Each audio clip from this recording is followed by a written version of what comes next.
Welcome back, everybody, to VVR. We are going to talk, open spoiler talk, Shang-Chi. If you haven't seen it, go see it.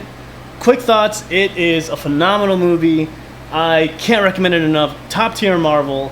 There are some problems with it that I've found here and there, and we're going to talk about that here today. So if you don't want to be spoiled, definitely click away or come back whenever you've seen the movie. Joining me here today, back in the studio, we got Lorenzo. Woo-hoo. Yo. What's up? What is going on? How you doing? How you doing? Good, man. So you finally got to see Shang-Chi for the second time. I did. I got to see it yesterday morning. Overall thoughts? Again, like I previously stated, like you stated, best, like I say, martial arts best fighting in Marvel's cinematic history. Absolutely. Because it felt so authentic. Yeah. Like everything was so smooth across the entire board. Mm-hmm. Yeah. I loved it. I loved it. It was fantastic. What do you think about the characters? I liked them. I liked the amount of time that they spent on each character. Mm-hmm. I do wish they would have spent a little bit more time with certain characters. Yeah, same. But I feel like there was a good amount of focus per person for the first movie. There was a good amount of focus, which really nailed it. How do you think it's going to do in the box office? Because Marvel, to me, this is like Marvel's back. They're back and they're full force. This was that they swung for the fences on it because I'm pretty sure it's an only theater release as opposed to the other releases that they've had. Absolutely. But it, in my opinion, is going to shatter. Yeah. It's going to bring people right back to the theaters. It's going to bring people in. It's going to bring people wanting to see more Marvel movies. Yep. And kind of excited to see what they do moving forward. Yeah, and like the theater response when we went to go see it together, it was really was good. Fun. It was it was just fun to be there. Yeah. Just because everybody reacting to the jokes, the laughs, the cries. Exactly, and you don't get that like when it's at home. No. Just like you or whoever, it's like you need that full audience to really immerse you in there. Yeah, the electricity of somebody like doing that cool move, and then everybody being like, like all together is just so exciting. There was a guy that laughed so hard when Trevor came out, the Trevor character, the fake Mandarin. Yep, yeah. I remember him. I remember hearing he was in like the top corner area, but I remember him just loving it. Erupted. Yeah. And that's the thing. It's like, wow, as a theater only experience, it doesn't force you to go, but it's more of like, wow, if you want to be entertained, if you want to have a good time, now is the time to go do it. Yeah. And it's a perfect time. Yeah, because if you want to try to have that sense, that sense of normalcy back. Yeah. It's a good place to do it. I mean, and it is a safe environment. They have several people on staff cleaning and everything. Keep going. No, you're good. But beyond that, they end up having all of these people that are just like you, and they want to be safe and they want to have just as much fun. So everybody ends up having a really good time in the theater. Yeah. So nobody's stepping on toes. Nobody's being rude. Nobody's everyone's being loud. Really polite, and it seems kind of like back to normal kind of thing. Yeah. It seems like everybody wants it. Everybody's slowly getting back to it, and with Marvel releasing Shang-Chi, I think that helps. Yeah, and it was awesome. So let's talk about these characters. So I've never known who Shang-Chi is. Never. I've never read a comic book. I've known from YouTube a little bit of like, okay, he does martial arts, and the Mandarin was a little bit involved in it as like I've known his father. him. I've known the Mandarin. Yeah. In previous comics and previous cartoons and all that other stuff. What can you give us a cliff notes of like how they compared a little bit of what you know about your iteration of Shang-Chi versus what they did in the movie? I guess in terms of what he is, I don't necessarily know much about his personality. In terms of his character, who he became, I don't remember much of his outfit. But in terms of who he became, I think it's pretty good because his confidence in what he wants to do. Right. Eventually, as the cliff notes, because she kept saying like what you want to do and being really good at it the entire time. Yeah. It's something that he knew like from the jump. He knew once a certain event happened, this is my goal moving forward. I'm going to be this person, and then after that, he was like, all right, I'm not going to be this person. Yeah, that's an interesting focus because as a child, his father really like shaped his mind to be, or his whole body mythology of being a killer. But that's what I love about this movie because you have his mom being the most lovable, one of the best moms ever, like portrayed on screen. Of like just giving love. Easily, yeah. She's so much heart. Yeah. When she's talking to them, like when she's talking to him about how the rings used to be this great thing and how she also used to be this great like symbol for strength and everything, and how she gave it up, but she loves the fact what she got in return. Yeah, and I love the duality of like, wow, you have such a loving, caring mom, and then you have this fearless, I don't know, imperial emperor guy. He has so much power at his fingertips, if he wants. If he wants. At that point, I love that he chose to give that all away, but the gears start turning when like his wife dies. When the mom dies, it's like the saddest thing, and you get. I actually empathize with. What was his? Is it Wang Wu? I think it's his actual name. Yeah, Wenwu. Yeah.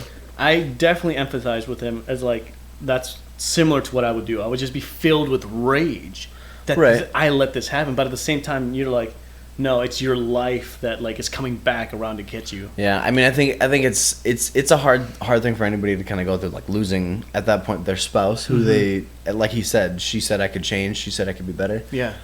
Losing that after 1,000 years of living and not actually having anybody, and then this one woman, so to speak, for about 70 years. Yeah. Realistically, would have been your release of that. Yeah. I feel like it either happens now or it happens further down the line. Yep. Kind of thing. And I feel like if it happened down the line, it would have been worse. But yeah. And it's just, wow. I like they nailed that dynamic, and you get to see it in the children. You get to see it in Shang-Chi as like, he doesn't want to be a killer as a young kid, but because he has so much of his mother's heart and inside him that he doesn't want to do those things. Right. So when he chooses to go to America and then he actually goes through with it. He does the hit. He does the hit. He completes the hit. Yeah. He lied to his friend for her mental security in that moment. Yeah. Yeah. Which I don't know if it's a tough thing, because like when it comes to friends, like if you have a best friend, the way that I've rationalized it is like, if there's a secret that you wouldn't tell your best friend, that's how you know it's a bad thing. You know what I mean? I feel like if there's a secret that you wouldn't tell anyone, even like a random stranger, I feel like that's a bad thing. Right. I feel like one that you're keeping from your best friend might not necessarily be a bad thing, I guess, at that point, but more one that you're like, if I tell you this, it's just going to change our relationship more than I'm going to cut you off. It's just if she knows like, oh, well, he's got that ability in him. Yeah. Then later on when we get to the bus scene at that point, then she went to hit him with the, he can't fight. What is he doing? Psych. Which we're going to get to that bus scene. But yeah, I just love how they handled Shang-Chi. Like I said, in this movie, you don't really get to hear much of that dialogue between each character. Mm-hmm. It's there, and it hits the points of what needs to happen, but for what they don't say to each other, you get to see it and feel the emotions and relate to it. Right. Well, it's one thing that, like I said, going into the movie, like you asked me what I was excited about, was that I wanted it to feel more like a martial arts movie, than a Marvel movie where they were fighting really intensely, and then I feel like that's something that they captured really well. So at that point, like, you saw their emotions while they were fighting. Yes, because you could see like it was power strikes, it was speed, it was smoothness, it was because each character has their own different way of fighting at that point. Even between him and his sister, like, they fight completely different. Really different. She's all thrash. She is all power, like, complete power and speed. Where I feel like he's a lot more like his mom, where he's more flowy and speed. But it's cool to see, and that's what I love about this. And this is kind of my take, or one of my biggest gripes with the movie, is that you don't get to see his internal struggle. Like, when you see it the second time, you get to finally take in all the events that happened, and now you get to put all that knowledge back in the second viewing. Right. In the second viewing, you're like, oh, this is why he's like a doorman at like this ballet place. Right. This is why he chose to run away. Like, you get to feel that more impactful in the second view. Right. You know? Yeah. Because you get to think about like where he's going to go with certain scenes, and where like how this one ties into this, and how this certain talent that he's using in this job would help him later on with a certain task or whatever it is. And that's I just think that's super interesting how they handled him very differently than what I thought it was going to be. But it's kind of like this Thor thing, where it's like the first Thor movie came out. Like, how do you take a powerful god like Thor, the god of thunder, and then put him in a relatable stance where we can actually understand him and actually like him? Yeah, you know? I'd say like the personality trait that I liked about him was that he was very relaxed a lot of the time. That he was just very like kind of go with the flow. Like, and I know it might have been because of his assassin background. Like, okay, well, I've done all these really intense trainings, I'm going to be as laid back as possible. Right. However, I also think that his mom would have geared him towards a very loose personality anyway. Mm-hmm. Just from, again, the way she was as a person. Well, and that's the thing. I don't know if he would have even learned martial arts, or he would have been in this trajectory to be in any of this if his mom didn't die. I don't think it would have been as intense. I think he still would have done it because she was teaching him like movements of it. So right, like, yeah. At that point, I mean, they showed that entire montage of the family doing it, but like at that point, I feel like he would have known maybe more defensive martial arts, right, than more offensive martial arts. Right. I mean, at the same time, going back to that first fight where you have Wenwu, I think, fighting with his soon-to-be wife. Their styles, as we were saying, is so completely different. Where he's just full power and she's just disarming him little by little. Yeah. And he, for the first time, I think, is like, this is someone who's an equal to me. Yeah. And I actually respect. And you get to see that whole without no dialogue. Yep. No dialogue the whole time. You get it's to just see them that fighting. whole thing. Yeah. Oh my god. It's just one, like you said, one by one. He's shooting rings and she's like, nope. Yeah. And he's trying to, okay, cool. Well, I'm gonna hit the ground, and then she jump up in the air and just, okay, well, I'm gonna stay up here then. Like, yeah. It was just really, it was elegant to see at that point. See right. how she would handle a situation with him. Absolutely. Now going to that first, which we'll get to all the way to the end of when Shang-Chi fights Wenwu, which is a beautiful scene. Oh yes. But going to that first fight, so we have Shang-Chi, revealing to us he's just like a normal dude, just living a normal life. Yep. But still doing push-ups. Still doing intense push-ups when he wakes up. So But, he's still got some kind of workout regimen. I tried doing, like, as soon as I got out from the first showing, I'm like, I'm so pumped. I want to do something. So Naturally, I tried doing, like, yeah. 2, and I'm like, nah. No, yeah. It's one of those things where, like, I'm going to do push-ups every day. And then you do it, like, the first day, and you're like, I feel good. And then you like, do, like, a little less the second day. Yeah, I can't. But seriously, what's it called? I forget his name. The actor that plays Shang-Chi. Simu Liu. Yeah, I was going to Liu. As soon as you said I got it. Dude, he completely commits to this character. Yeah. As in, like, physical everything. No, yeah. So, I think most of his stunts were him. I think for the most part, all of his stunts were him. I mean, that's my one comment throughout the entire movie was how fast he himself was moving. Which we get to see, like, in that in the second fight scene, this where they're in this building, he's hauling ass. Yeah, he's just moving. Catching the Death Dealer, I think that's his name. The dude that trained him. Yeah. The dude that he was on the side of the building, just moving. Yeah. I've never seen anyone move like that. No, it was in the theaters. Watching him embody the character was exciting to see because you could tell he at least like felt that character right to the point where he could actually like kind of embody movements and physical traits and personalities and things like that. Now, what did you think about the structure of this? Because, like, we get to that bus scene where it's like, you don't know. Like, you see him doing push-ups, like, early in the morning, but we don't know yet what he's capable of. We know that he's a badass martial artist from, like, the trailers. We get to see a little bit hints of that. But the storytelling of how they woven in from starting him from adulthood and then going, retelling the past of, like, how he was trained. Do you think that was handled well enough for us to be like, oh, I buy that. I buy that he can do that. I would say so, just because they did a good job setting up where Wenwu was, and how powerful he was, and then at the same time, by setting up how powerful he was, they negated that again by having Mom there, because she was kind of like his equal.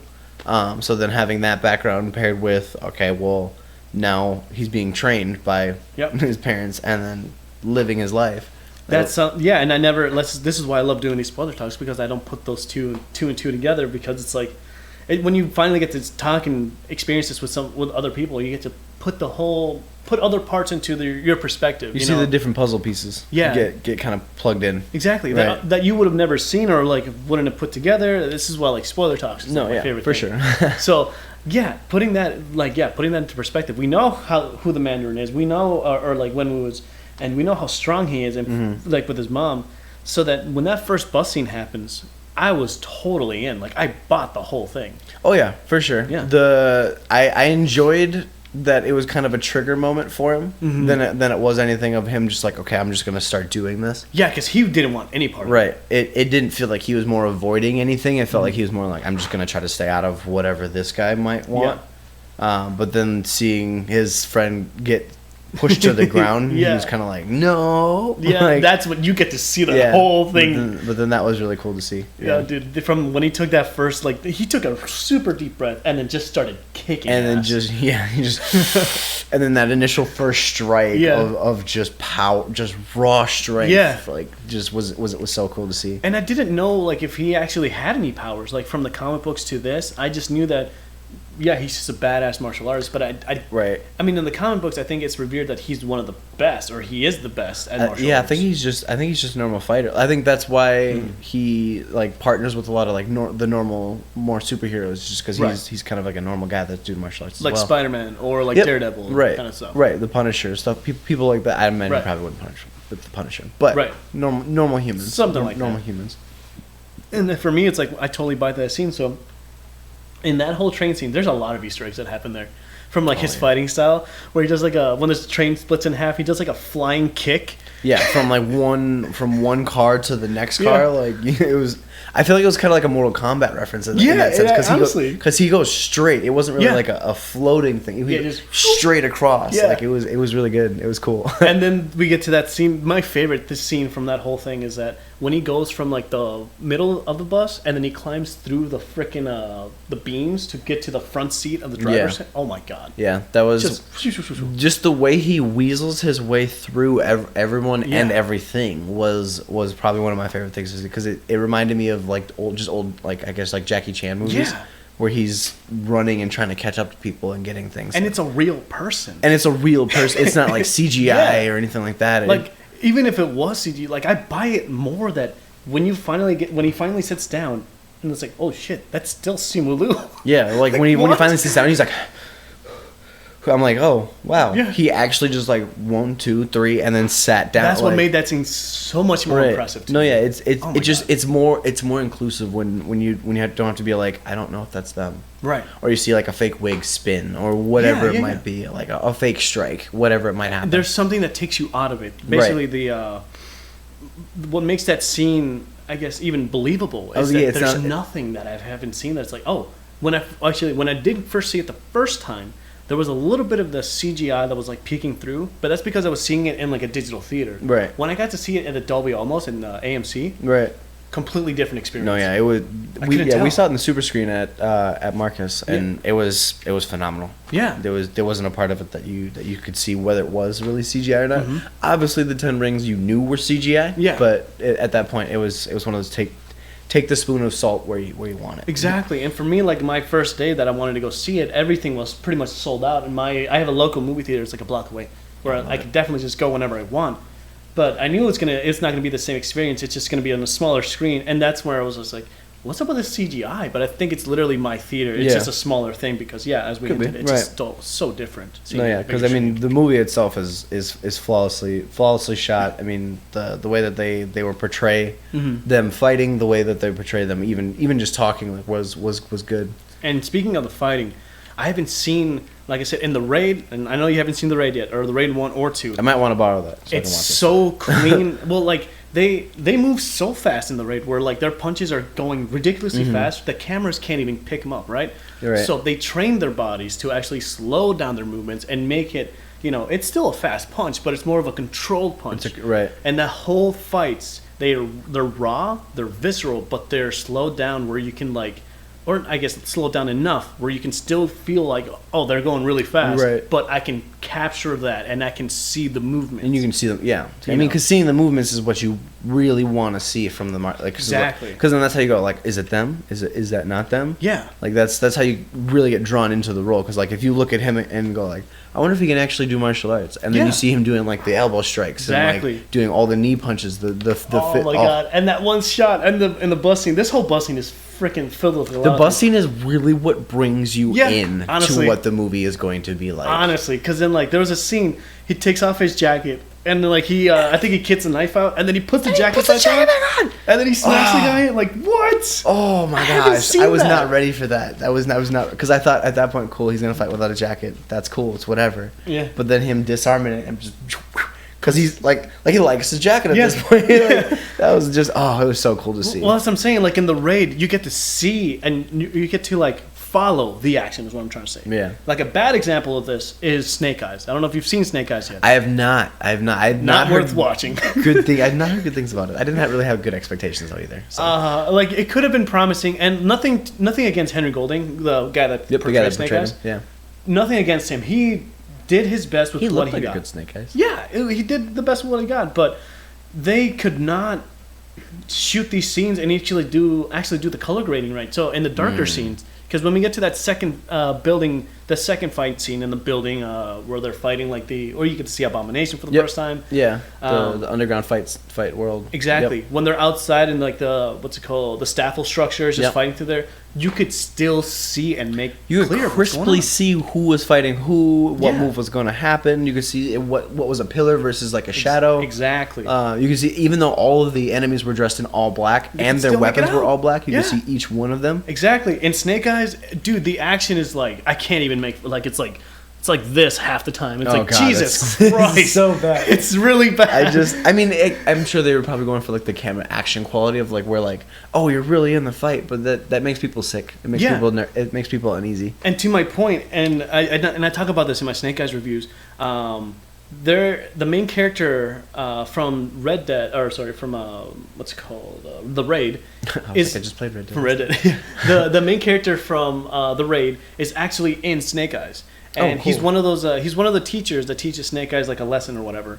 And his fight scene with Snake Eyes is one of the best ones because like I said, you get to. They control the scene and control the action so well. These guys are trained, highly professional trainers, they can do this. Where you can actually understand what's going on, the flow of the And that's scene. how it should be, yeah. Yeah.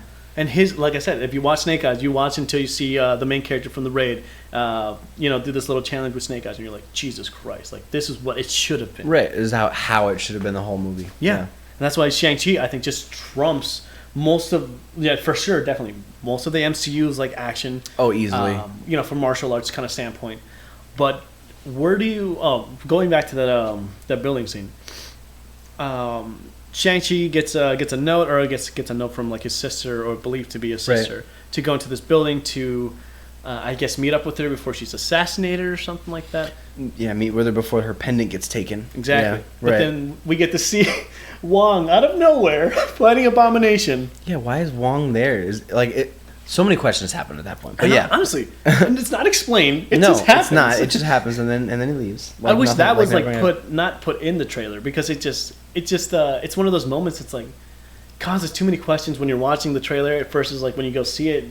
I don't know. I just feel like something more needed to be explained there. But I think that's like I feel like it's a connection thing. I feel like it's connected to him leaving in the Spider-Man trailer that we saw. I feel like it's connected to that somehow. I think so. Because you get to see him take Abomination, which is weird. Where are they going? Yeah, honestly. And he takes him, and Abomination is like, it's not just brain dumb. Like, he actually has consciousness. No, he's like, fully on. Yeah. He almost looks like he's an evolutionary form of what he was with the Incredible Hulk. Absolutely, because he's still got the bone chest, and he's still got like the shoulders and the arms. Right. Yep. But then his face itself looks like it's kind of reformed and restructured itself. And that's what I was gonna hint. Like maybe a lot of there's probably a lot of time that happened between that first Hulk movie versus the present. Maybe day. the super serum kind of kicked in. Yeah, probably. But I think he's stuck in that form forever. Oh yeah, he can't change though. No, Yeah. he's stuck. Yeah, I think he's stuck. Which is unfortunate because like he took I think in the first Hulk movie, or that the Marvel Hulk movie, he took the serum to become a super soldier, but it totally backfired. He took too much. Yeah. He wanted more and more and more and more and more. Like he was fine where he was. If he would have let his body heal, I think he'd have been fine. Oh, but he just kept going. But he wanted more so he could go and try to beat the Hulk. Right. And that's interesting, like how Wong beats him, which I didn't know that was going to happen. No. But he just reverses his fist. No, that was so cool. He's like, no, I'm going to show you. Like, yeah. And that's what's so interesting, that you have these, like, Wong isn't like a huge character. He's definitely a second character to Doctor Strange, in terms of like power levels, where you don't feel like he can handle like a Omega level threat. He doesn't seem like one that could be on his own, Exactly. so to speak. But when he does that to the when he reverses the punch to Abomination, you're like, wow, they're actually doing something more with these characters. Right, with their side characters. I mean, because realistically, Wong was in the it's not a school. Oh yeah, I know what you're talking about. Where they he was were with the teaching- Secret Sanctum. Yeah, He was with them before Strange was. I mean, I forget what it's called, but yes. right. It's not like he's, not a protector. Like Right. it's not like he's not just at least strong enough to be with Doctor Strange. Well, like I buy Baron Mortar. Like Yeah. I buy him because it's like, oh, you get to see him actually kick ass with like the Right. staff of the whatever the hell. Oh my god, what they brought back, which was really cool. Yeah, like you get to see those things. It's like, wow, I buy him, but I just Right. never thought that Wong would actually be that kind of a character. Wong seemed like more of the book studies guy. Yeah. Than he did the action guy. Which, And we get revealed in this movie. He's definitely which likes to have he's fun too. He's about gambling. He's about the action. Oh. He's teaching. Yeah. Like And that's what I was gonna say. Why do you think he was there? And I think it might have been the gamble, probably just to make money. I think it was just to make money. Yeah. Help rebuild the sanctum. Help fund anything that they might need. Absolutely. And Or that maybe makes it was sense. research.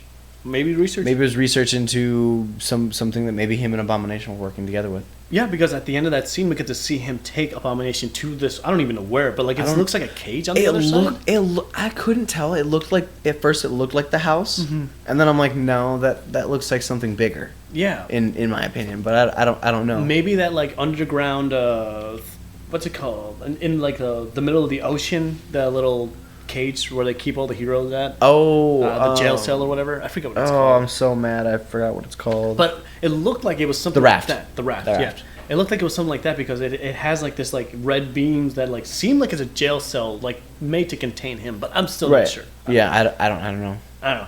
But from there we get to go see what's it called? The ninjas come on. The Ten Rings The actually Ten invade. Rings Yeah, assassins. yeah, they start to invade, and actually prior before that, yeah, we get to see a little bit of fight between Shang-Chi and his sister, Zhu Ling, I think is his name, or her name, Zhu Saling. something like that. Yeah. Super cute, awesome fighter. She is fierce. Yeah. she is intense. Like at first I was just like, huh, she looks all right, and then when she starts to throw it, I'm like, oh no, I wouldn't want to like mess with her like ever. Jesus. No, she had like all of. I feel like she had all of the moves that Shang-Chi had, Yeah. but like with all of like the just unchecked, just raw anger. Well, now here's the thing. So we know what Shang-Chi can do, and we just got introduced to her. He didn't want to fight her. No. Do you think he could have taken her out? I think eventually maybe, but at the I mean, she came in full like you wouldn't expect. she kicked the yeah, out of him, man. Yeah. I just at the same time, like I feel like maybe eventually if he wanted to fight her, I guess maybe.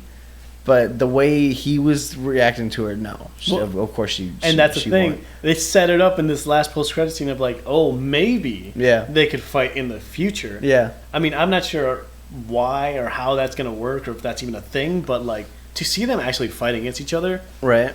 I'm interested in that. I think if they did, it'd be one of those things of like I have to stop her. Yeah, because exactly. she's not thinking correctly kind of fights more than like we gotta end her kind of fights. Right. Now, what did you think about her character specifically? Because, I mean, when we get... The last time she saw Shang-Chi was that he was going out for his mission, and she's just devastated. Like, Right. her mom died, her Yeah. brother just left, and she has no one. Like, her dad's, like, on this annihilating mission to just self-destruction path. Easily my favorite part. Yeah.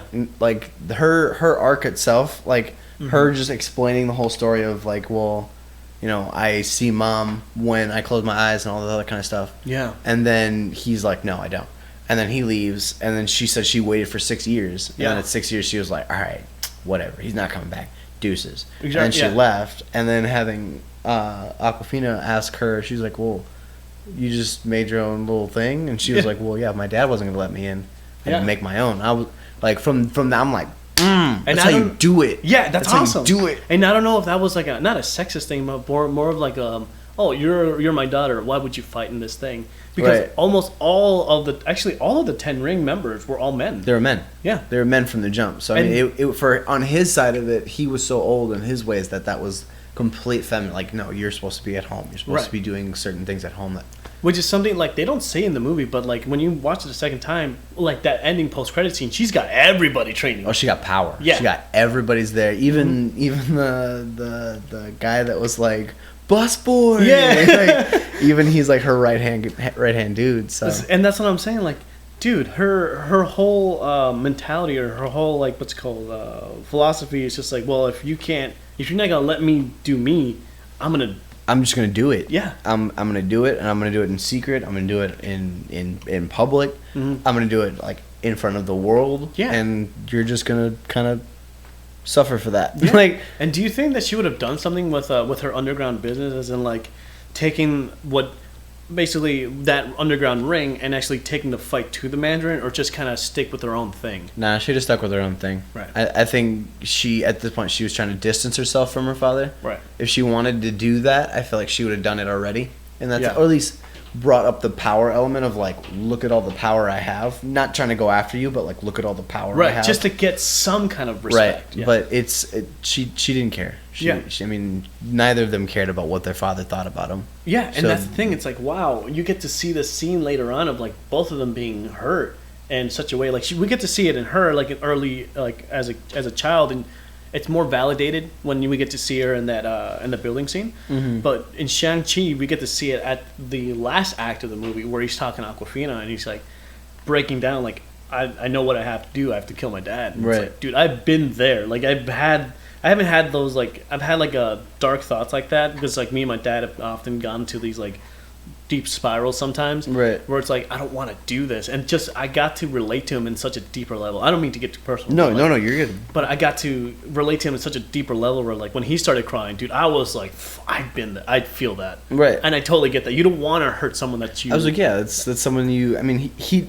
You know. he doesn't respect him, but at the same time he does respect him. It's like he Exactly. still looks up to him, even though he doesn't like anything that he's doing. Like, Yeah. that's still his dad. At the end of the line, that's still gonna be his dad, so he's still Yeah. gonna feel something. And this is actually what's so surprising about this. He actually got to spend time with his dad as his dad. You know what I mean? Like before he put the rings back on, he actually got to spend some time with him. Right. No, yeah. Yeah. That's what made it harder for him to do the entire act, like Yeah. Act 3 as itself. That's all, man. Is I'm getting because most of the time about that. That's they're so both good. having flashbacks of Yeah. them younger at a time where, Yep. where you know they're playing DDR and Oh. they're doing the martial arts stance. Like, that's sad because that's they both remember when basically mom was still there. Yeah, and that's such a beautiful thing. Like, Yeah. yeah. When we get to that third act, it's freaking awesome.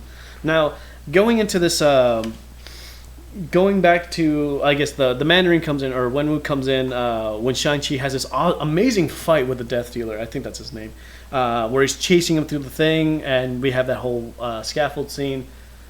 For me, Aquafina, she was great in this movie. There was a lot of people kind of hating on her a little bit for like how she talked, or just her accents or whatever the fuck, like things that were just like asinine. I think she was great in the movie. No, it's actually kind of funny that you said that because I had somebody yesterday literally tell me that they don't like Aquafina just because of the way she talks. Where I personally am the complete opposite. Yeah. I love the way she talks. I don't know. I think it's really funny. It's the sass. It's the sass that draws me in, I guess. I don't know, but her as an actress in this role, I think was really good because I didn't see her in the trailer because I only saw one trailer, so I didn't expect her to be there. Oh, okay. So then seeing her pop up all of a sudden, I'm like, hey, cool. Yeah. And then having her kind of go through this arc of like being like the funny, sarcastic friend, and then also like like you said, when he's breaking down, like she's not being the funny, sarcastic friend. She's serious. She's in that moment with him because that's what he needs as her friend. And that's what I'm saying. Like I don't see. Like, I get it. Maybe there might be something more darker that, like, other people are just like, oh, I just don't like her. It's like, I just don't see that. I thought she killed it. And I thought her comedic moments were on point. It wasn't over the top. It could have been over the top. Like she could have. I character. feel like, she could have gone over the top, but I feel like she reined it in well for the scenarios that she's in. Like, I don't know. I feel like it's pretty normal. She's supposed to be the normal person in the scenario. Yeah. Not being able to fight, not being able to do this, not being able to do that. So, like, right. What is she really supposed to do but freak out? Like, I don't know how to do anything. We're going down a giant hill, or I don't know how to do anything, and these ninjas are fighting me. Like, exactly. And, like, I think the only reason, besides, like, her just being there, the only reason she was actually there is because it's, like, a high-profile actor. It's like, why wouldn't you have her there? You can do so much with her. And what they do with her later on seems more validated in some respect. It's a little bit like, I don't buy it. I needed to see a little bit more because she's, like we said, just a normal character. Like, when she takes out or shoots the bow and shoots it at the Demogorgon monster, whatever the fuck that is. The evil dragon. Yeah. Evil. The evil thing. But it's like, I just didn't... The darkness. Exactly. I didn't buy it because I didn't get to see I got to see a little bit of the training, but I would like to see just a little bit more. We saw her hit around the target in that sense, and then we saw her try to do the bow, and then he was like, nah, she's going to die. Yeah. And then out of nowhere, then she grabbed the bow and all of a sudden can shoot because the one guy died. Like, that... There's a little bit more wiggle room in there that we could have had, where she was like hitting around the target, and then like maybe like a couple hours later or something, show her again, she like got like really close to the target. Exactly. And then like one time when nobody was looking, have her hit the target. Yeah, or just like explain that like maybe these dragon arrows fly faster or can like cut through air differently. So she doesn't have the same drag, so it's a little different. So exactly. So she's able to kind of control that a little bit. Because like we know it's a weakness to these. But she does have maybe they're doing something with her. Yeah, I'm curious to see what they're gonna take. They want to do something with her because they got, like you said, they got a high profile actress. Yeah, they're not just gonna waste her. Yeah, and it's Shang-Chi's best friend. They're not just hopefully, I guess. Fingers crossed, knock on wood, gonna axe or anything. Yeah, I hope not. But either way, like I'm curious to see what's going on. To me, it's not my favorite role with her. My favorite role that she's ever done, I think, like Crazy Rich Asians was over the top. Awkwafina. I haven't actually seen it. It's pretty good. I heard it was a good role. I heard the movie as a whole was pretty good. It's pretty good. It's decent. But in The Farewell, Awkwafina in The Farewell like delivers all of the drama. Like if you want to see her like what she can actually do as an actress, go see The Farewell. The Farewell, yeah. Jesus Christ. It's really good. No, yeah. So, in terms of what they did with her, I'm curious to see what's going on. But, so we get to, what's it called? Wenwu comes in and he interrupts Shang-Chi almost doing a killing blow to the Death Dealer. And he comes in and he interrupts the whole fight, and then he takes them all back to the castle, I guess, or whatever the place is. To his 10 Rings... Yeah, base. We'll call it base thing. And then we get to get introduced to the plot. Now, before that, Razor Fist in the bus scene, it seemed like they wanted to just get the pendant, and that was it. Right. But he says a comment to Shang-Chi as he steals, or like he's fighting with him. It's like you and your sister get what you guys deserve. Right. And this is one of my main problems with the movie. It's like, what the heck did you mean by that? Yeah, there's no real definitive on that. Yeah, because later on, they're when Wu takes him, captures him, takes him to the base, and it's like, oh well, like, did you want to kill them? Did you want to hurt them? There was no end game there with that, just because it was kind of an empty threat of like, I guess, of maybe what's coming to you being like the amount of people that are going to attack you, and then maybe you'll die at that point. But even there was kind of like an unchecked like aggression towards him and his sister for no reason at that point, because he didn't even have that aggression when they came, because the first thing that you see when right after he interrupts that killing blow is them. He's like basically like father, and they're standing there looking at each other, and then like they like grab heads and do like the nod thing with like them, which is what they do throughout time. That was their way of connecting. It's just like one of the most. To me, it's the most messed up things. Like, I knew that my men wouldn't kill you. I'm glad to see that they were right. Like, what? Yeah, like, how cocky. Yeah. How cocky, but like, nah, you can try. Yeah. You're not going to be able to, but you can try. And it's not that, it's like, not arrogance, but just that, like, dude, you're my son. I'm still glad you haven't. It's the confidence knowing that, like, nah, I trained him. He's good. Jeez. Even though he hasn't fought for a while, he's good. And that's what I'm saying. Like, okay, to get us to this base part, into the base part where everyone's there now, what was the point? Because all that Wenwu needed was the pendants, and he didn't need his children there. He's glad to see that his children are there. Yeah, I'm trying to think of like a scene where he specifically would have killed him, but I can't. Yeah, there wasn't really a scene where he was like, all right, cool, we don't need them anymore. Yeah. Let's get rid of them. They remind me of my wife. Let's axe them. There was no real scene, I guess, of what, or maybe. Maybe he meant it as like a menacing, like good thing. Possibly. And he was like, "You guys deserve what's coming to you," meaning like we're gonna save your mom. You guys deserve that. Like, but he just said it really aggressively. Isn't that like? That's what I'm saying. Like, what did it all come to? Because at the end of the day, the Mandarin, he was like, "Oh, we get to this dinner scene with what's it called, Wenwu and like the kids and Awkwafina," and he's like, "Oh, I've known in the last 10 years where you guys have been the whole time, because I always keep tabs." Yeah. And it's like, well, then why wait till now? And then what we were talking about, what made this all like rationalized in my mind, was that there's the gate or the path that opens to Ta Lo. I believe I'm pronouncing that right. I'm not sure. It only opens every 10 years, I believe. No. So actually, during my second view, I was like, I have to know. I have to. Yeah, exactly. I have to hear that part. It opens once every single year. So again, the plot hole's still there. Why did you wait 10 years? That's what I'm saying. Unless, and then that's where I came in. I'm like, well, it's probably the darkness that's reaching out, because maybe it was weak up until that point.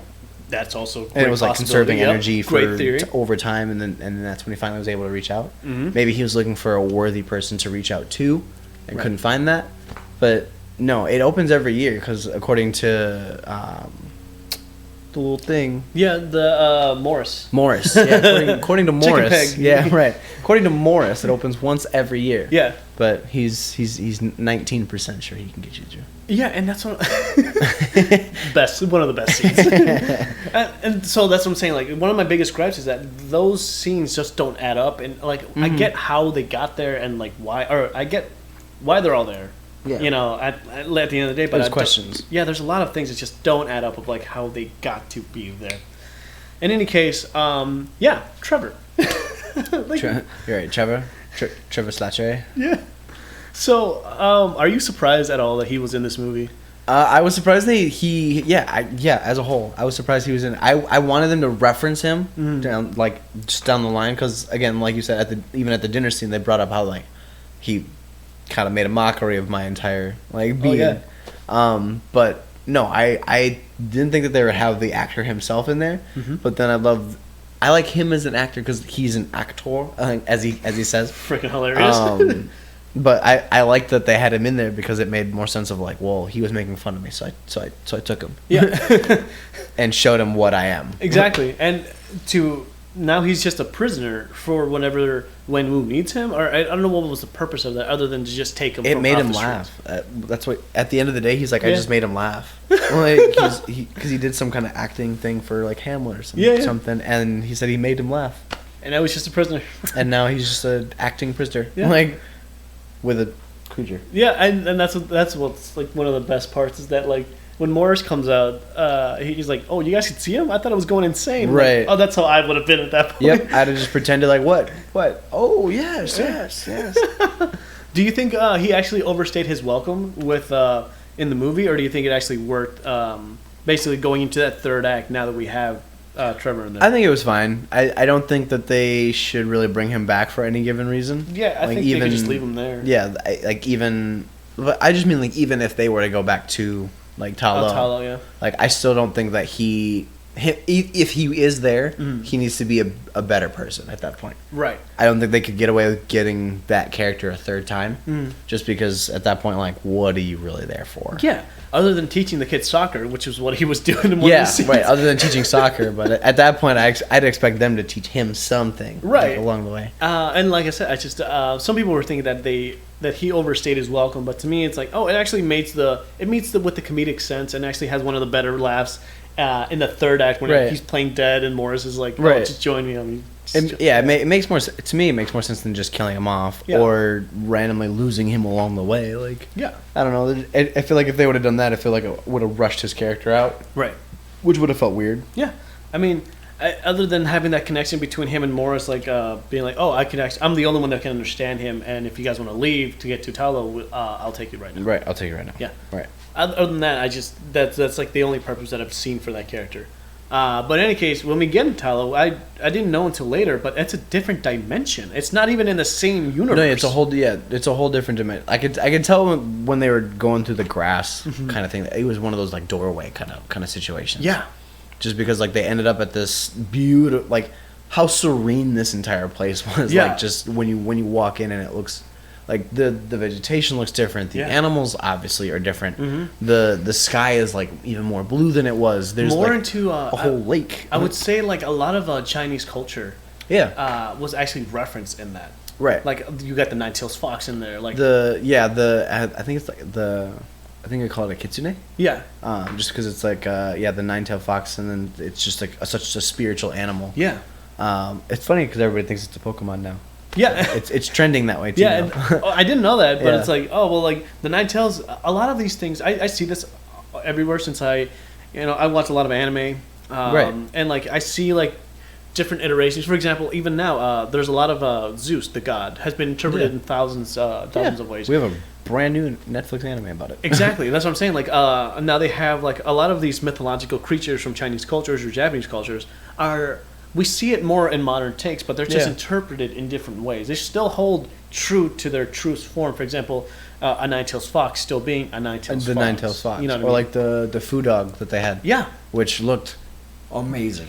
That when you finally get to see it, and then you see those statues when going into the gate of Tallow, you get to see the two statues. The two dogs there. You're like, oh, that's what they're literal representations. Yeah, Like, and I have never seen an on-screen interpretation of. no, that was so cool. Yeah, they looked so soft. I want. Yeah, like, then I remember you turned to me, you're like, I want one so bad. I was like, they're so soft. Like, they look like. They just look like bigger lions, but at the same time, like you can tell that they're dogs. Like in their face, they're dogs. Yeah, but still, I would not want to get near one of those things. Oh, I would love it. It's this to me. It's just like in a second, it can fling you across a state almost. Yeah, but imagine if one trusted you. Absolutely. That's what I'm. Yeah. Oh man, take that thing for a ride for sure. That thing would be your favorite, and that thing, he'd guard you, he'd help you. Oh, best friend.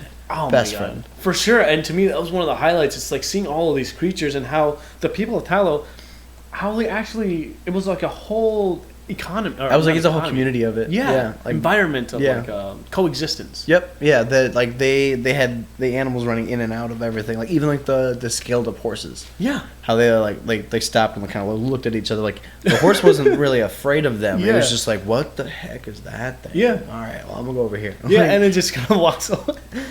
Yeah, and then we have now the third act where we have Wenwu gathering all his troops to go into the gate, and when he finally arrives at Tallow, and it's this heartbreaking scene because like before that, Shang-Chi's aunt gives both of them their armor, which I thought both of them were great, but definitely the standout is Shu Saling or whatever his sisters. It was his sisters. Yeah. That white scaled arm. Oh, it was sick. Cool. Like I like the red, but like sorry. Yeah, and they both got a little bit of an upgrade. Like for him, that dragon scaled armor, not only does it repel from those dark beings so that you can't take your soul.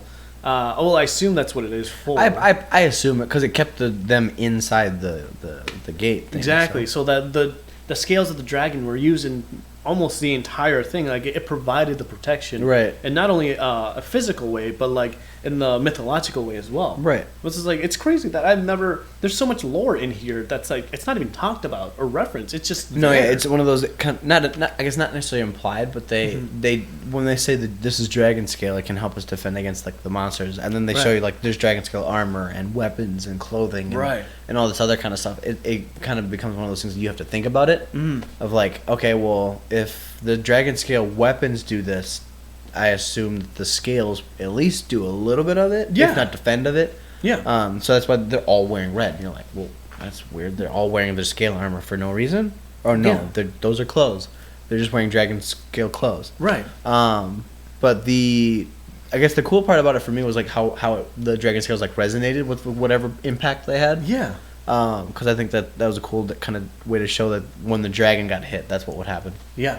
And it's like it's such amazing scenes because like you get to see how the arrows work, you get to see how the bows work. They do a little bit of a training montage, and then when Shang-Chi and his sister get their clothes, she gets a significant upgrade to like she gets a kunai with a frickin' I forget what the ball's called. Like the little mace. Yeah, the mace thing. Oh my god. No, yeah, I forget what that weapon is called, but those are one of my favorite weapons easily. I've never seen them combined because usually with the you either get the ball and chain, and that's like I've only seen that as a weapon, but I've never seen a kunai attached to it or anything else. I've seen it in a few animes, obviously. That's just the one that stands out was Baki.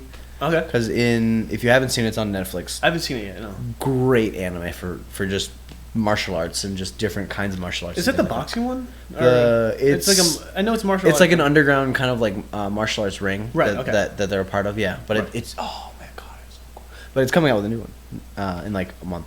There you go. But anyway, the weapon that he's like walking with his hands in his pockets, walking down the street, and all of a sudden out of nowhere this guy attacks him, and he's got one of those weapons with the chain and the kunai and everything like that. Whoa.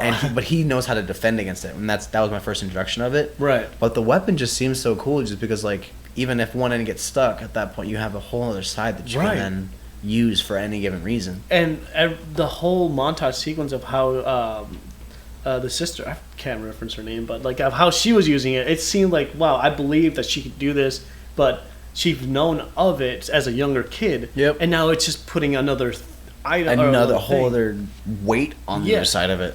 And it's just kicking ass throughout the whole thing. Now, killing it. Yeah, it was awesome. And so now we get the fight between Wenwu and Shang-Chi. So I love how everyone just kind of does like a little war thing, and then what's it called? The Death Dealer is just there. I would have loved to see just a little bit more of that Death Dealer thing. What did you think of his of his death scene, or just his overall involvement in the movie? Because we get to see it mentally haunt Shang-Chi, being tortured as a kid by him. And he has his fight, and he wins that fight in the building. Oh, he won that fight. Yeah. He definitely did. And it shows that growth of like, wow, I'm not afraid of you, and I'm willing to step up to this. Right. I don't have to be afraid of you. Yeah. Now, do you think he was in the third act specifically? Do you think he was actually utilized correctly? Do you think his death scene was earned? Do you think it matters? I think his death was earned. I don't think it. For me, it happened really fast. Really fast. Like, because I wanted him and Michelle Yeoh. Yeah. I wanted them to fight. The auntie, yeah. Yeah, the auntie. Yeah, I wanted them to fight. Mm-hmm. So like, because she was like geared up to fight Wenwu, and he like, in my opinion, bitched out. Yeah, honestly, just walked. In my opinion, bitched out. Walked away and gave it to the other guy, and then walked away. Honestly, though, because she has the same fighting style as the mother. Yep. Or her sister, I guess. Yeah. She would have won. She would have, yeah. And that's why I say bitched out. Yeah, he's totally just... He knows he would have lost that fight. Absolutely. So then when the Death Dealer steps in, I'm like, oh, cool. She's about to piece him up. Yeah. And that's going to be a pretty decent fight. That's going to be a way to, like, progress some time in the movie. Right. And also, like, show us, like, well, it doesn't necessarily matter, like, it's not just him that they can defend against. It's literally just any style of martial arts. Right. And then as they're about to start fighting, having the thing come up and just... Yep. And have him be like, I guess, the prime example of like what they're gonna do. Right. I was like, well, I feel like you could have sacrificed a pawn for that. Yeah, anybody else. Like anyone really else for that. Yeah. Like just for that specific thing, and then had him like maybe like fight some dudes, kill one of the Tao Lo guys, and take their weapons, and then start defending against himself, Right. and then get taken. I feel like that would have been a little bit more due to his character. Right. Because I feel like at that point they were like, look how powerful he is, and they're like, look how weak he is. So Yeah. It seemed just a little anticlimactic. Right, Just a bit. But Right. either way, I forgot to even talk about this. The scene where Shang-Chi is learning from his auntie, like, the fighting style, the different fighting style. That was cool. Dude, this scene, to me, encapsulates basically the whole character of Shang-Chi. This whole thing. Yeah.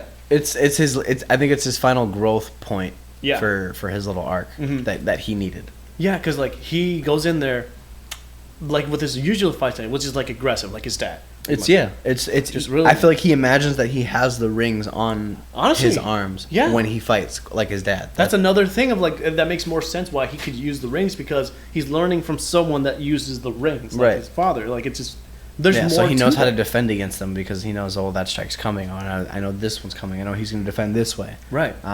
But seeing him fight his aunt, I feel like at that point was a nice change. Yeah. Just because not only I guess even in like his fighting stance, but like personally, because you could see he was fighting really aggressively, and then he did his final like pose or whatever, and then she like looked at his entire structure and was like, no, that's not right.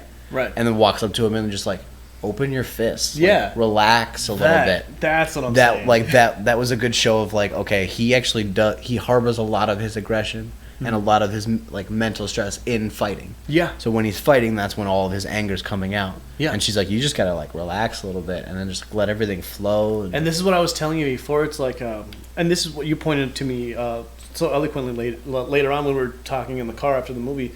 Because for me, I'm like, where do you see his tragedy? Because he saw his mother die, and that stuck with him as a kid.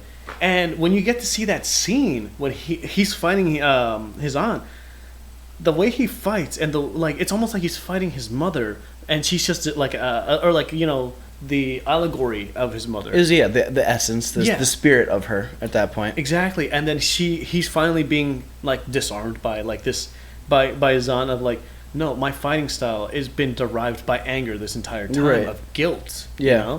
Where he I think you told me, it's like he just wants to save everyone if he can. It's his entire thing of like, okay, well, I saw my mom die, so now beyond that, no one else in my little ring is gonna be subject to that. So everything that he came, like his entire reason for going under his dad and being like, all right, cool, I'm gonna learn all this stuff and the assassinations and everything like that. Makes sense. I think subliminally was, I'm gonna protect my sister. I'm gonna protect probably even my dad. Like, I'm gonna protect everyone that I can throughout the entire time. And then again, seeing him finally adapt his fighting style to what maybe his mom was gonna teach him to, really kind of brought him back down. And like, it's not necessarily about like just protecting. It's more than that. It's having that, like the way that my girlfriend said it. She was like, it's inner peace. Yeah. She's like, you're fighting two different sides. Like you're fighting your dad at the same time as you won't let your mom go, but you won't learn about your mom. But like, there's it's so many different emotions happening. That's like, to me, that's one of the best scenes because, like I said, it's not being said. There's no words. No, again, not many words never exchanged. said. Yeah. No. And it's just these little things that just hint you of like, oh, he still has all of that guilt, and this is why he can't win against his dad in his current state. Because he even starts to learn about again opening his palm. Yeah, he gets that relaxed feeling, and then kind of like you kind of see him like lighten up a little bit, even while he's fighting, which he didn't do that before. He wasn't smiling while he was fighting. Exactly. Whereas now he started smiling while he was fighting, and then he got a little arrogant. And then he got his ass kicked again. No. And I like that they actually show that he's not just like this complete badass like all the way through. Like, no, he has his flaws, and his flaws come with his guilt and his anger of like how to deal with that. Right. And that's how, like, whenever he loses, it's usually because of that. Yep. And I was like saying, it affects the outcome of how he's fighting. It affects the outcome of a scenario when he's talking to somebody. Yeah. And it's such to me, that's like one of the best scenes. Like I said, not much being said, but there's so much there. Yeah, there's that's a very impactful scene. Yes. Yeah, you can't really skip that scene. Mm-hmm. And I'm glad it's in there. Now, going on to that, we fight. He's starting to fight the Wenwu, right? So, I love how Wenwu goes up to the altar of his wife, and he pays respect. Like, there's still some humanity. Yeah. Actually, I feel like he's the more human, like in terms of like actually reserving his humanity of all the villains that we've had.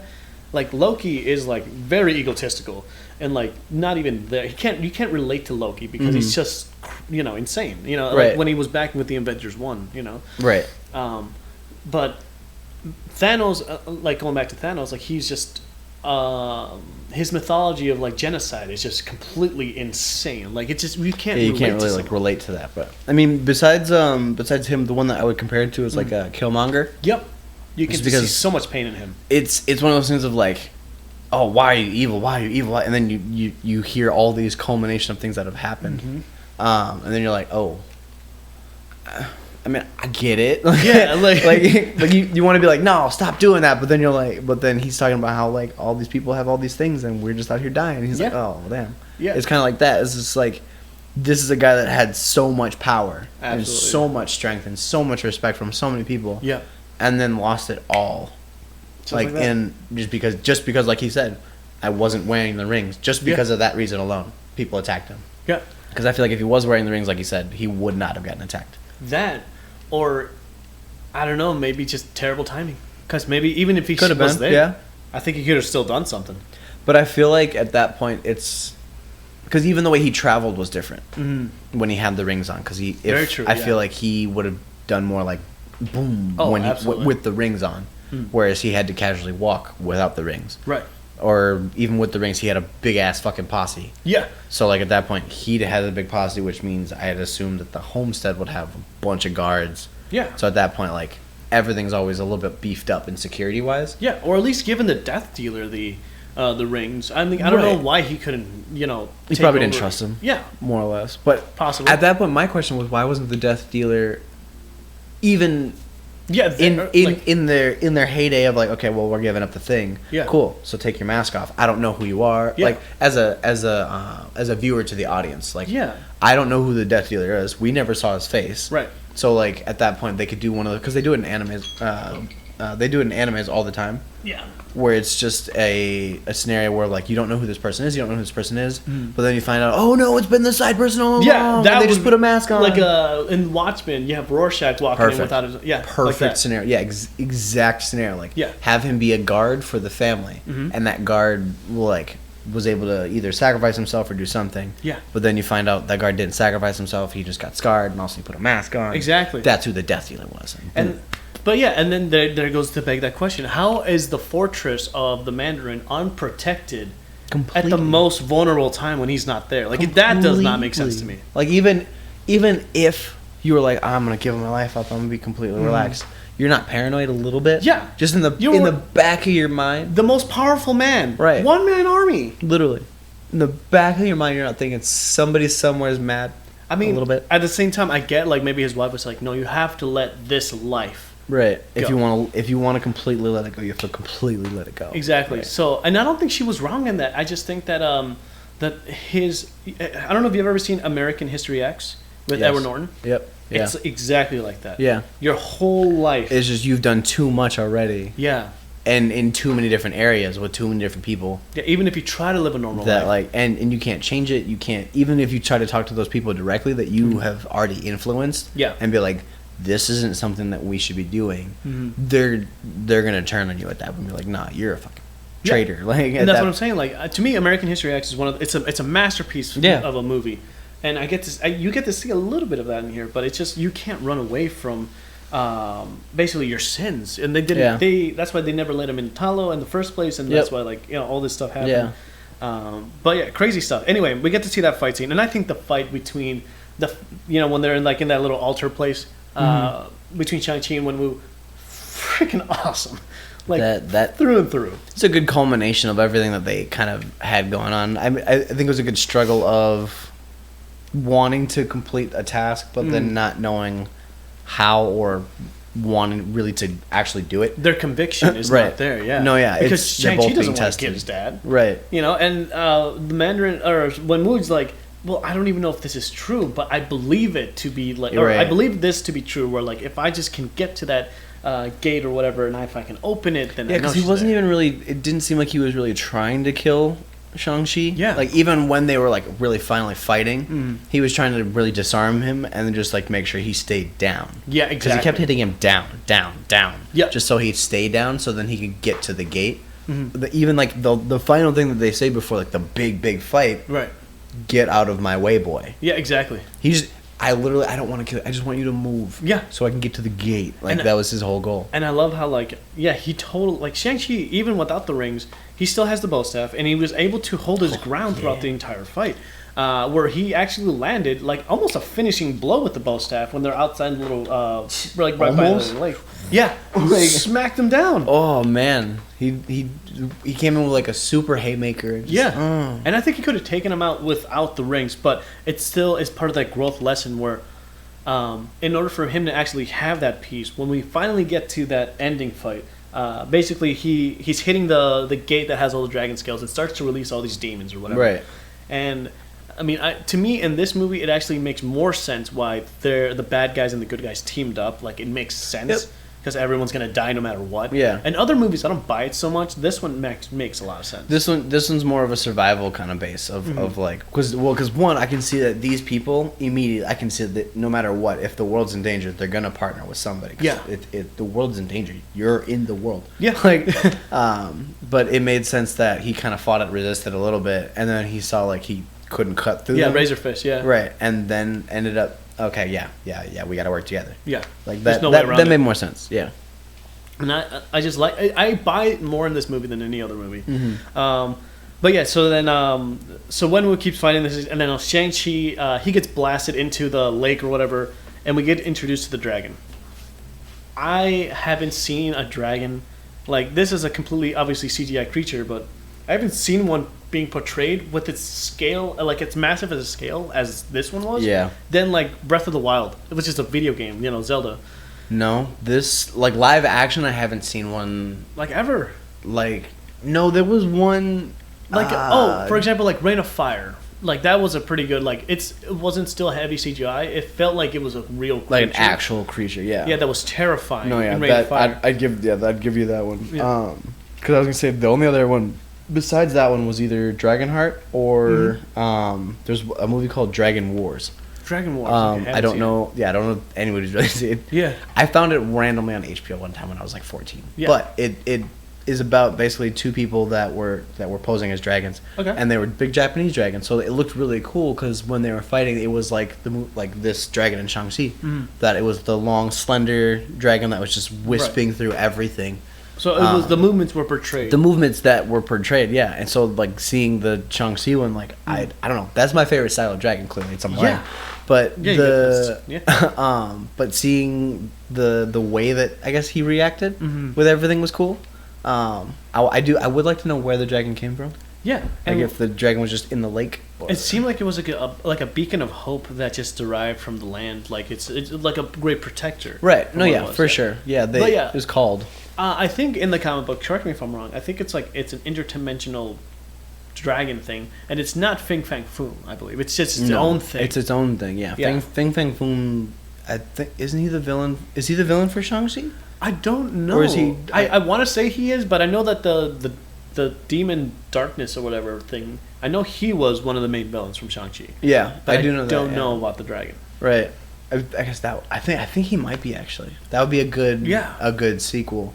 Yeah. Potentially. Possibly. Because in Dragon be Dragon. Yeah, and I just love that how his mom says that you have a part of the because you're my son, you have a bit of this like of the dragon's heart. Dragon's heart. Yeah. Right. And I don't know what that means specifically. Like I don't know if she just was blessed with the essence when she was in Talo to to handle or to like being able to fight better or just being able to use nature as a weapon. And maybe it's more a lineage thing of like. I guess maybe not lineage, but the dragon can surpass something. So he did a long time ago, and their family was just the people that were, I guess, it passed on to for generations and generations. Because, I mean, you don't see anybody else controlling, talking to the dragon, or even riding the dragon, other than Shang-Chi and his sister. Almost like they were meant to do that, like they were born to do that. Well, yeah, because the dragon stopped and picked up his sister. I mean, granted, his sister saved the dragon. Yeah. With her kunai. But like even still, the dragon stopped, came down, picked her up, and was like, "All right, cool, let's go to your brother specifically." That's what I'm curious about. Like, did her mom pass down the dragon's heart to them, or is there more mythology to this? I would have liked to see a little bit more explanation of like how they can do it. Other than I always thought it's like, oh, Shang-Chi like has like a summon, like he can summon the dragon whenever he wants or whatever. Like, I thought it was something like that where like now that he has the dragon, he can just summon him or do whatever, or we can see the dragon more later on down the road as like a big finisher or whatever the hell. Probably. I mean, if he can like summon the dragon out, that would be a kind of a cool kind of like homage to at least Talo at that point. Right. But still, like I said, there's things that just weren't. That was one of the things I would have liked to see more explanation handled for sure. Other than just being a great protector. But anyway, we get to this, to me, and like a lot of hate, or not hate, but like a criticism of the movie is like, once the third act happens, you don't get to see the fight as much, the raw, visceral martial arts that we got to see in the beginning half of Shang-Chi. And I completely disagree. I would disagree. Like, I would just, it's more impactful because they're centered on these two at that point. Like less on the fights of each individual person and more on these guys. Like that's what it became.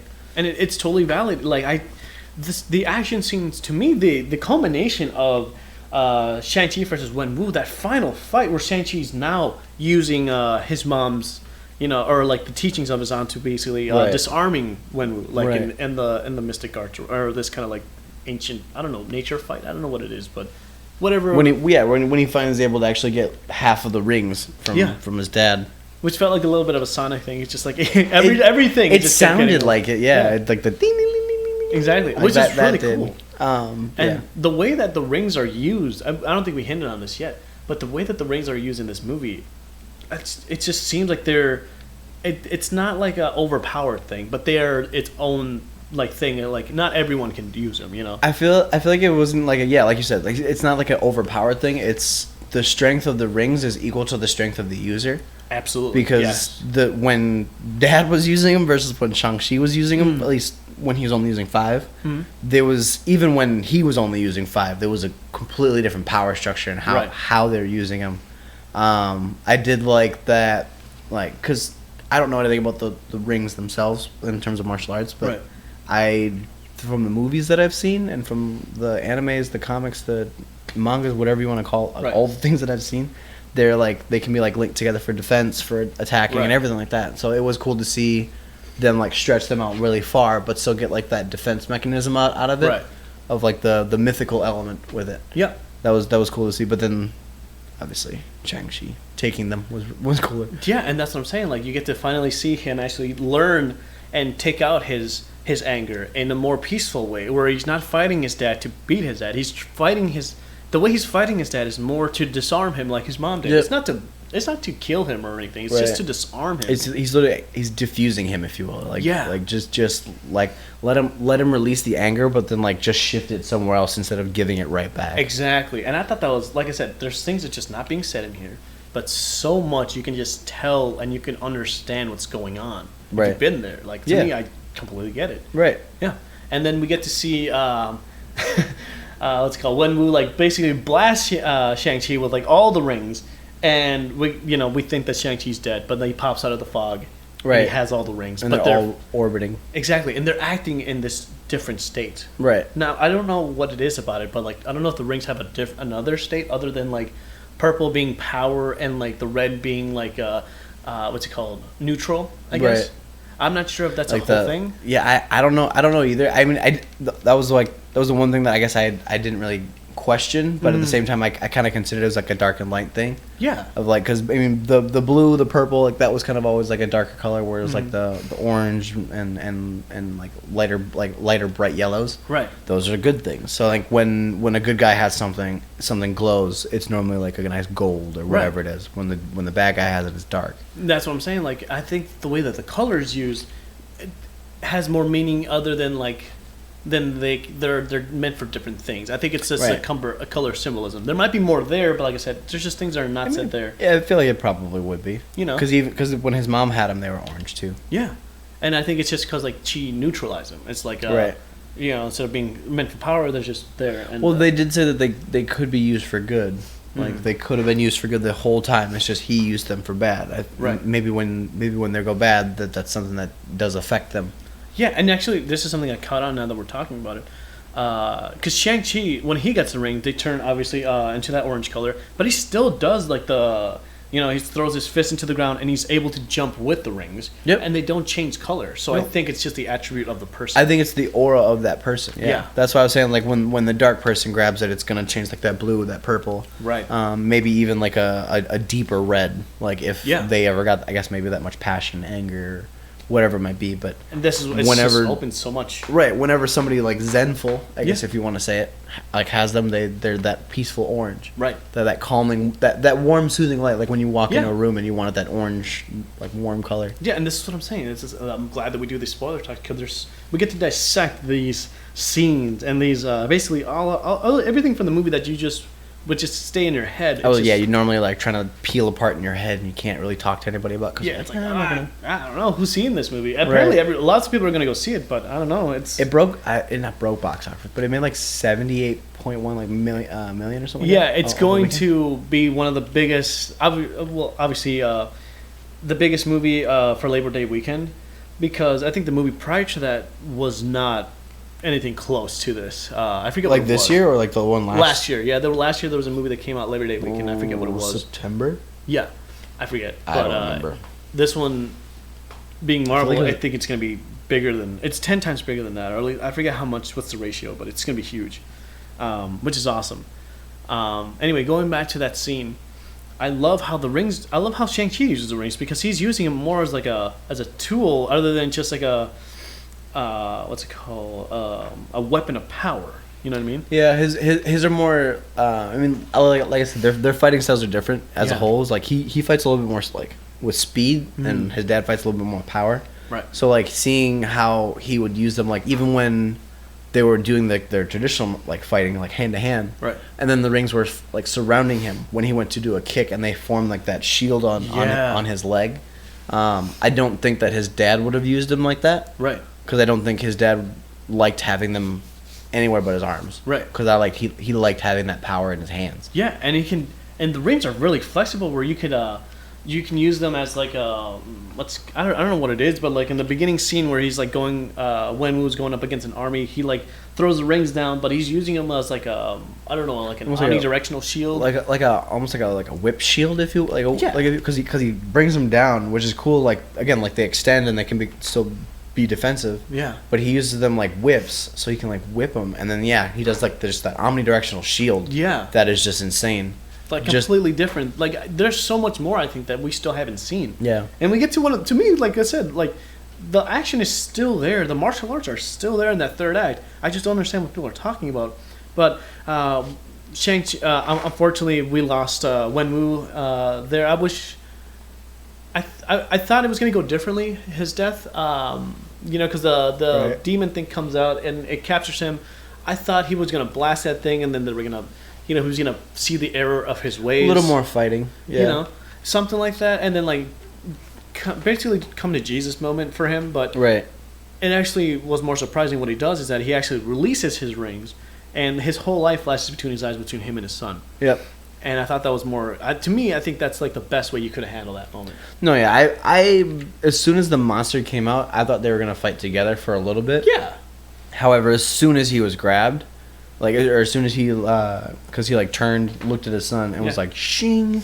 And then, like, hit him out of the way and then was grabbed. Yeah. That's when I was like, oh, he's just going to, like, slide him off. Like, I was like, immediately, as soon as I'm like, well, his arms are free. So, if my arms are free, what can I do to help my son that I just tried to save? Yeah. Oh, I can give him power. And that's the thing. He saved his son. He still saved his son. Like, he cared so much about him that he did something about it. No, yeah. And I think that was good. I think the closure in that moment was good because, like, him looking at him and seeing, like, going back in time with that, I think he was also kind of thinking about that too. Is like that's still my dad. Like we just fought. Going back further, like he taught me everything I knew as a 14-year-old, and then like the first time that I really remember seeing him as a kid, and then like now I don't remember him, but he remembers me. Yeah, I think that was still a whole kind of moment for him as well. Right, and that's partially why he was okay with like taking the rings and then doing something good with them. Right. Because then he knew like it's kind of like a passing on sort of thing instead of like I had to kill my dad to get these. Like no, it's your dad sacrificed himself to get these. Right. And like I said, to me, it's such a powerful thing. And I like it even before that when Shang-Chi actually has the rings for the first time, and he does this. Well, I guess the Marvel's interpretation or the MCU interpretation of a Kamehameha wave, where like he has the rings like this, and it's gonna blast him, but he's like, nah, this is it. But then again, it's the Death Dealer thing. Yeah, it's he had the Death Dealer like this for a good maybe 15 seconds. Could have easily could have taken it out, but he had that hesitation moment. It's the same kind of hesitation moment, but this one's for his father now. Like this isn't just like, oh, I'm gonna stab him. This is like, I'm gonna like energy blast him into the next dimension. Yeah. So like I don't really want to do that. It seems like one of those like MK finishers and Mortal Kombat finishers, but we still get to see it where Wenwu dies, and now this dragon comes with Shang-Chi's sister, and then he gets on the dragon. They fight the whole demon thing, and to me it's still like the action's still there. I don't see what people are talking about. It's fine. Just shifted. Yeah. It's in a different way. I mean, how else are you gonna fight this thing? I was like, do you want to hand-to-hand fight a giant demon thing that's got like 9 tentacles and all this other crazy? No, I'm good. Yeah, I don't know how else you would fight it other than like getting the bow and arrow, getting up in close proximity, right, and shooting him. But I just didn't know how that was. I think they handled it the best they could, possibly like in that way. But I think they could have done more. As in, like maybe, hey, I brought the arrows, let's shoot him down or whatever. I don't know. No, seeing him. Because, I mean, eventually we get to the culmination of them, the dragons chasing the darkness around and everything like that. And then he ends up getting the upper hand on the dragon, ends up, like, almost taking the soul, obviously. Yeah. And when you see the soul coming out of the dragon, you see... And then, again, that's where we were talking about Awkwafina's, her infamous shot that's kind of random. Yeah. She takes it, she shoots the dragon, like, from, like... hundreds of yards. Yeah, that's what I still don't get. The hundreds of yards when she hasn't been able to shoot a bow. But ends up nicking him straight through the neck and everything like that, which is super cool, super legit. But then I guess like after that, I was like, okay, cool. So how are we really gonna finish it? Yeah. But then he does like that super jump thing, which is super cool. And at first, when I first saw this movie, I didn't know what was actually going on. Like I said, the theater I saw it was like really compressed, and like the CGI was kind of like all over the place at the end. But from what I saw, it looks like the dragon used the waves to open the demon's mouth. Or no, the sister actually used the chain to open. She used the the chain to like keep. Cause so the dragon like did that speed thing, which Yeah. is super cool. Yeah. Like where he got real close to the water and Yeah. just like sped super close and then glue and then like he like veered it off and like Right. it whipped all that water towards the demon. Right. The Keeping him in this state. Keeping him in that state, and then yeah, the sister holding him, which that's a lot of strength for this sister to Yeah. have, just to be able to hold that giant like thing. Unless like she wrapped the chain around the dragon, maybe that could have been it. But yeah, But yeah, she nicked him in the head and then just yanked him back for him to keep his mouth open. Yeah. But yeah, long enough for him to like he rode the wave, didn't he? Yeah. Isn't that how he got into the air? That's like, what I'm saying. I don't know how that's this happened. insane. Like somehow Shang-Chi rides the wave into the air. He does. He uses the rings to get to as a platform to get Oh, there. That's how fuck, he did I it. Yeah, forgot. Yeah. That I remember Yeah. now. Because I'm like, how does he do it? No, he actually uses the rings as like he shoots one up. He does like one of those like monkey bar things. Yeah, right. And then he runs. Which with is the again, rings. which is cool because Dad didn't use the rings that way. Yeah. He didn't use them as like stepping stones, as platforms. He would just like doosh, and then like in Exactly. the air do a bunch of stuff to keep himself in the air. Yeah. But Just yeah. basically, just using all this power in a different way. That's why like these rings are so flexible. They can be used for like a lot of things. But yeah, we get up to that where he throws the rings down, and then they go on through the dragon or through the demon's mouth. He's doing like the whirlpool thing, and I mean it's a cool homage because he did that before. Yeah. When he was fighting his dad when he got the rings the first time, when he like relaxed him, Yeah. and like they went down and started spinning.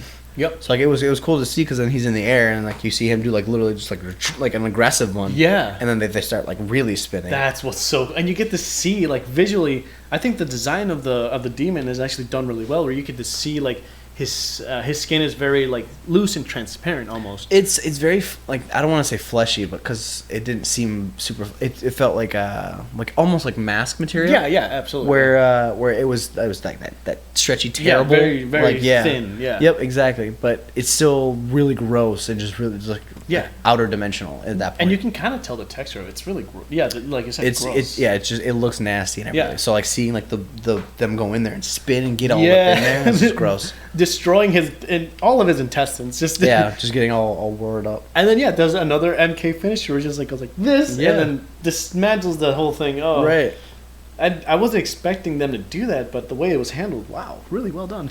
The one thing that I do joke about, I'm like, wow, he was really high in the air Yeah, because he gets shut up and it doesn't seem like he's super high in the air, but then like the scenery of him like falling the entire time. Yeah. Like then they cut to the thing and then they cut back to him and he's still falling. Yeah. And they cut back to the thing and then they cut back to him and he's still falling. Yeah, I'm yeah. like, How how far high did he really go in the air? I mean at that. I don't have a qualm with it. I'm just that's the one thing I think is funny. I think the way because it's such a fast paced scene. It just cuts back to back. It's Right. like, it's probably happening. It's really fast. You have to think of movie time. Yeah. 'Cause movie time, each shot that you're seeing isn't necessarily like In the same this 1 time. second, this 1 second, this 1 second, this 1 second. Exactly. It's like think of the camera being like this. Yeah. It's looking at this guy and looking at this guy. Very but they interesting can't show, perspective. They can't show you at the same time. Yeah. So I always think of it as like if either your protagonist is moving up here, in movie world, your Right. antagonist is not moving at all. Exactly. So then when you see your antagonist again, the protagonist is still up in the air like Yeah. like So it's probably like we were saying, it's probably happening really fast where they're just capturing just these little slight it's moments. just those slight moments. But yeah, like when I first saw it, I'm like, how far really are you up It's there? no, but it was cool though. It was cool to see him do his as I call it the skadoosh moment. Yeah. And we don't really get to see I mean, they have like a little funeral at the end of that whole thing. And which is really touching. I mean, they pay respects to Wenwu and his mother, or the bride or whatever. Yeah. It's really touching and for what happens, but then it just cuts to the bar scene again with Shang-Chi and Aquafina, or whatever her name, Katie. Yeah. Kind of out of nowhere, but I feel like the resolution was definitely done for Talo, but just the way it cuts, it's like, whoa, Is we're back really here. sudden. Yeah. I would say if I had one thing with the entire movie, the friends were my kind of issue. I didn't care for them because I didn't. Yeah. Because my whole thing is like they're supposed to be friends. Cool. Yeah. Why are they explaining how they met Right. to their friends? The only reason I see that scene not working, but like why it's there is for the fact of like this is who they used to be, and they Right. talk about the scenario of like Right. what they used to do as kids or Right. like as teenagers, versus now it's like I think it's just they're trying to hammer in the point that they are not doing anything with their life, which I Right. see that with a lot of people just in general of like just don't really do much and don't really care to do, are just like stuck in this like little visceral circle or whatever for a lot of people. But then their whole realization of like, no, we did so many We things. did this whole big thing. Yeah. And which was cool for me. It's like the second one made sense where they're explaining like, and then Sean did this, and then I did this, and then Sean did that, and that was really cool. But his aunt did that, and his dad did this, and his sister's doing that. And they're like, what the heck are you guys talking about? That was super cool. Yeah. I feel like that scene was cool. Yeah. But I feel like the first one where they're explaining their past, why? Why are you explaining your past to someone who was allegedly in the car with you? Yeah. Why are you explaining that? And like I said, I think it's just to talk to the guy because the guy or her boyfriend. Maybe the boyfriend asked like, I think it's how'd you probably guys just that. meet and all that kind of, yeah. I think it's just they that. should have showed him asking that question because I thought that couple was together. Yeah. Asking Katie and that Sean. Yeah. Why they haven't done anything with their lives. And I'm like, you guys know why we haven't done anything with our lives. Yeah. We've gone through this. Yeah, and I think that could have been handled definitely a lot better. But it was funny Absolutely. seeing the end and having Wong come through and just sidestep that. Which actually, it's kind of funny because like the MCU lives in this grounded reality where like people could just MCU hero could just walk in and then like, hey, I need you for. We this. just gotta do this thing. Yeah. Like, I mean, it's that's what you want in your superhero movies at that point. Is just you want the belief that like these heroes do exist. Right, in that, this like, universe. In this universe, that like, yeah, it's as easy as this person coming in, and they are just as normal as you are. Like I guess him at this point, he's just as normal as us. He's having this conversation. All of a sudden, out of nowhere, Wong walks through your fucking wall. Yeah, like, just like that. Like just, what? Oh, sorry, I can't do the cast anymore. Yeah. I gotta like, what? And it's believable. I think you're getting a call on your thingy. Yeah, I can call him back though. Perfect. Yeah, that'll call back. Sure. So then what ends up happening, we get to the post-credit scene finally. And so we get this explanation, or like this theory that like the rings are sending out a beacon to someone. Out in a different universe or whatever. It's just sending out this beacon. And they didn't get, turned on, or like they didn't start sending the beacon until Shang-Chi did like this ultimate finishing move Until on he the did that demon super thing, yeah. Yeah. Right. That's the only time. But I'm like, really? Like no other time? So like his his dad didn't use them to that superficial, that superstantial move, or anything once. Which could be Fing Fang Foom, possibly. I don't know. Maybe, and then that's could be because they said that it wasn't anything that they've seen, and it wasn't alien. Well, that she had seen. It wasn't anything that because Captain Marvel and the Hulk were their official like scientists, like people on it. So which Bruce Banner. What happened? Right, hold on. Last we saw you were Hulk with your arm. Yeah. So and then now you pop up as Bruce, still with your arm, still healing, which is one thing. Which lets you know, like, oh, he's still. This actually takes place. After. It puts a good setting of like this is the time frame of when, but also begs the question of how long, because his arm before was toasted. Yeah. Done. And his arm now, you could see his skin. There was skin on it. And everything I didn't pay attention to that. Yeah, there was skin and everything like that. So before it was all shriveled and basically mangled and everything. So he's probably does have a healing factor still. I imagine. The Hulk's still there. I imagine. It's just. I would hope so. Yeah. It's taking a long time to do it because of the immense power that was taken. Yeah. Because he's the Hulk's strongest in the universe, but at the same time. Right. These literally are like the universe, like the gems are the universe. Right. So it very just interesting kind of philosophy, and or just like what actually happens with Bruce. He's just I'm back in human form. Like I thought in Infinity War and Endgame he just merged the two bodies together so that he doesn't have to deal with this constant struggle. Right. You know? Yeah. I'm waiting for that to happen. I'm waiting for the overall just Professor Hulk to just be the Hulk moving forward. Yeah, I'm curious to see why they took that away. What the explanation of what's going on with that? But I imagine it'll just be a case of science. Yeah, it's easier for him to operate with Banner's brain and body or whatever. Right. Something like that. So yeah, and it'd be cool to see a cohesiveness between them. Yeah. So and like I said, I don't know why Aquafina also goes in there too. Yeah, and that's gets interesting. I don't know. That's why I'm like they're gonna do something with her because I mean they, again, high profile actress. Yep. With where she is in her life right now, and then they had her like hit the dragon. Yeah. So I don't know if maybe she's gonna become some kind of archery person. Maybe. I mean, they have potential, I guess, of what they could do. I can't think of any other archery women in Marvel right now. Yeah, but that's also me not knowing. Or like what they could actually, what she's actually intended for. I mean, who knows? But then we get to that second post-credit scene, which is, I think we talked about it already before, but Shang-Chi's sister is now taking over the underground base and now is running her own thing. And she now has women in there, and she has like the whole castle that her dad was at that point is now hers. Exactly. So, I mean, pretty good. It sets it up for, like, the Ten Rings will return. Probably the next Shang-Chi movie. I'd imagine the next Shang-Chi movie. I'm hoping that there's going to be another one. That's what I was saying. Like, there's either going to be another one of these or maybe even a miniseries with his sister for a second that would lead into maybe a sequel. Possibly. Otherwise, maybe they'll just throw him in another movie. Yeah. So, now going back to our last thing. Where does this movie place? Where's this movie placed in your whole Marvel Cinematic Universe tier list? For me, definitely top 10. I'm not sure if it's top 5 for me yet, though. I'd say story wise, it's probably not top 5. I'd say top 10 in terms of everything else, though. Right. I'd say just because, like, we're not as tied to these characters as we have been to other characters. Right. Not yet. Yeah. As to other ones, like, who knows? Maybe like Shang-Chi 2 will be groundbreaking and shatter stuff with like more heart or just more to the character. And I'd like a little more heart. I guess more heart with it. It's just with this, it seemed more like power.